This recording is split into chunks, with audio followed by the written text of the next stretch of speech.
difference a few hours makes, eh? It's absolutely hammering down this morning. So got Phoebe, Pumpkin, Raven Pod and Banana with me today. I'm going to do a smaller walk with the others later. It's always a bit of like should I do the big walk first or the small walk first?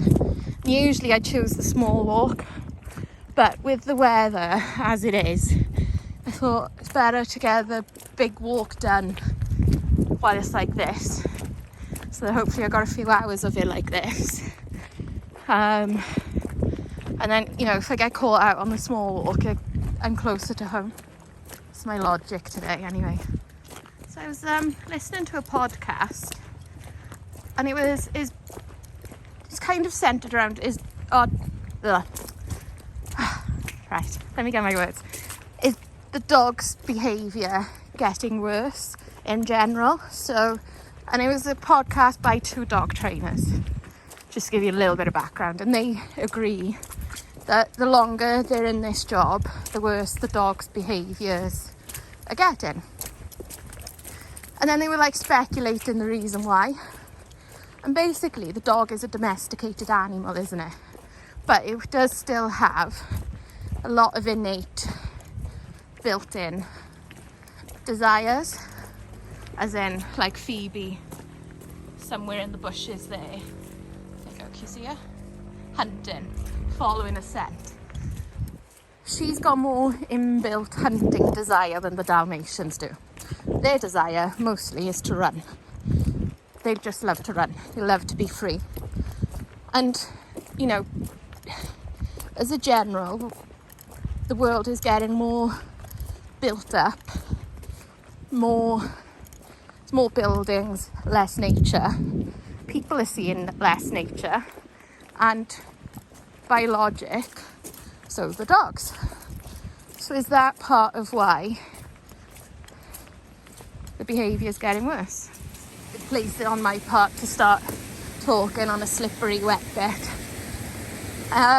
So, and some of it, Phoebes, does go back to what I was talking about last week, about does your dog need more enrichment? So we are just waiting for Phoebe to catch her, because she's hunting.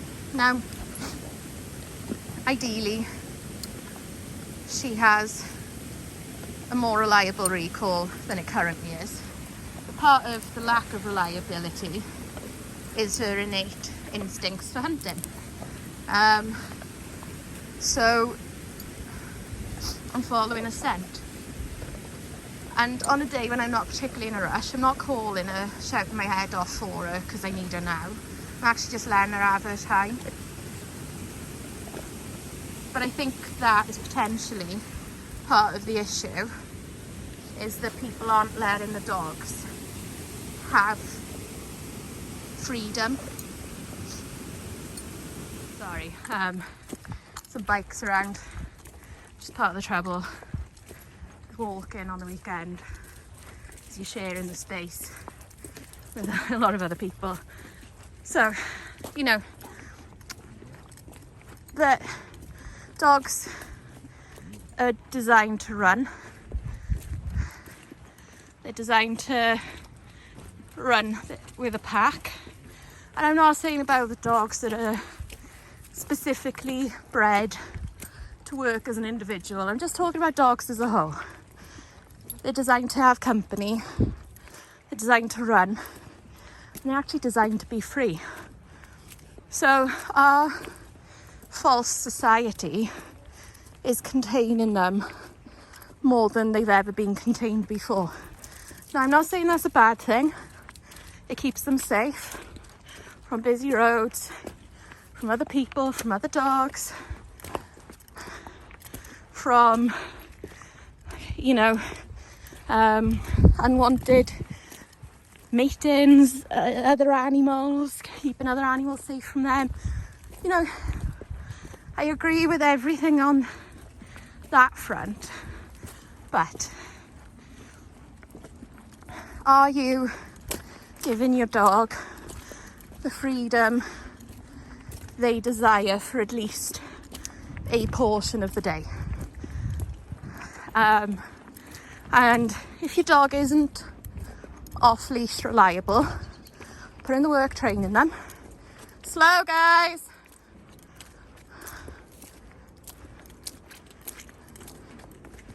This video really would have been better in the field, where I'm less likely to be interrupted, where I've got to have my mind on where I am, what's going on, plus what I'm talking about. So train your dog to have a reliable recall, and if your dog doesn't have a reliable recall, long line, so they have a bit more freedom, rent secure dog fields so your dog can still have an off-lead run, can have their off-lead freedom. Then use that space. So say for the first half hour, give your dog freedom. Then next 20-25 minutes, work on your recall. Then last 5-10 minutes, let your dog off again to have a little break and a last run. And work on it, because your dog will be so much happier being allowed off lead and having their off lead freedom. Look at all the rain we've had. It's running like a stream back this mountain, and it's not a stream. Oh, my dog's over there. Now I'm going to say something a little bit controversial, and something I normally would avoid saying, but I much prefer somebody runs their dog off lead with an e-collar than keeps them on lead all the time. Now, I'm not saying they're going to use it sadistically, I'm saying they're going to use it kindly, sensibly, but your dog will be much happier having off-lead freedom, and you've got that backup of your e-collar to make sure you can recall it, then your dog is stuck on lead all the time.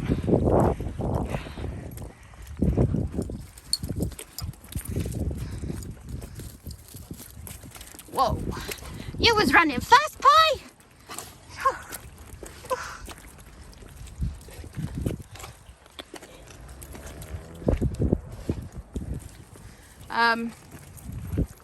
And I am talking about people would use it sensibly, not using it as a punishment tool, simply as a tool to aid recall.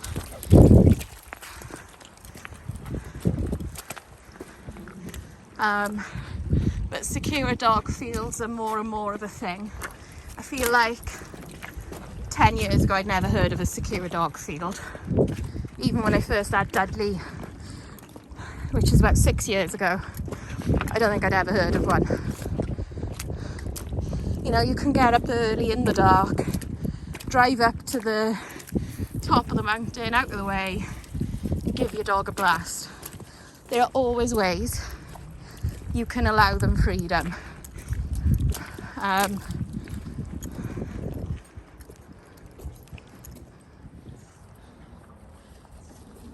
Now, I do feel with tools like e-collars, there's a similar thing to what I'd always say about the use of strong bits with horses. And it's just because the tool is strong doesn't mean it's going to cause harm. And just because the tool is mild doesn't mean it won't cause harm in the wrong hands. So you'd have a bit called a snaffle with a horse, which is meant to be the mildest bit. But if that's used improperly, then that can cause harm, whereas a strong bit in the right hands used correctly won't cause harm. So I'm not advocating the use of them for everyone, and I'm not saying dogs can't be taught a reliable recall without an e-collar. I'm not saying that at all. But if it would help owners to feel more secure in their ability to recall their dog, having an e-collar on And that means that dog is more freedom, more happiness, more natural time out on a walk. I'm all for it because I think that would benefit the dog a lot more in the long run than being stuck on a flat collar on a lead, not able to go anywhere.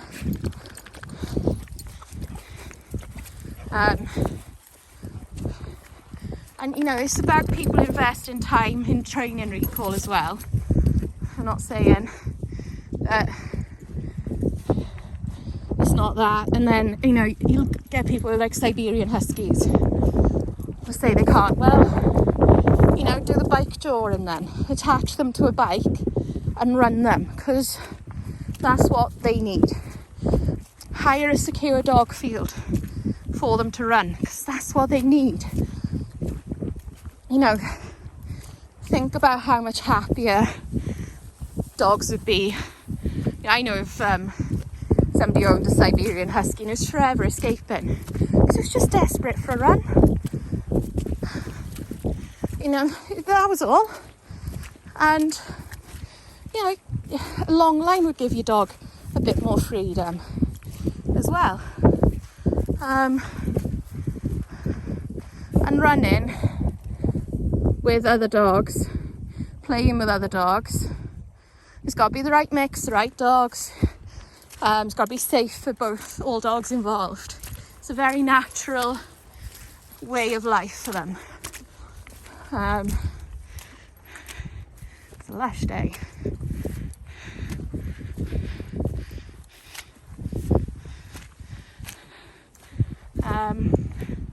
So yeah, and that was basically the reflection. You know, dogs bark. It's a natural noise the dogs make. But I also understand this perspective if you're a next door neighbour, somebody who's got a dog that barks constantly. It's rather annoying. But, you know, it's not really the dog's fault. If it's bored, frustrated, if that's a natural part of that dog's being. Like Ilva, the Norwegian elk hound, they're a breed that's known for barking, because that's what they do when they found elk. They wouldn't tackle the elk on their own. They'd stand and bark till the owner came and found them. So, you know, barking it isn't just a natural noise for all dogs. It was bred in for those dogs to bark more.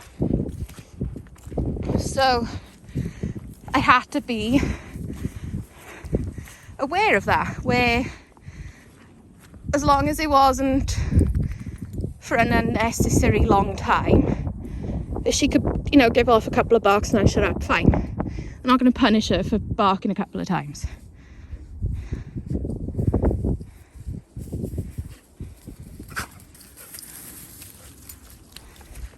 But yeah, I think behaviours that are natural for dogs are being told off a lot and not tolerated a lot, like chewing.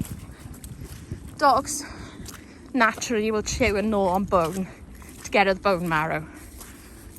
So if you've got an issue with dogs chewing things they shouldn't chew, then you need to provide something that your dog is allowed to chew.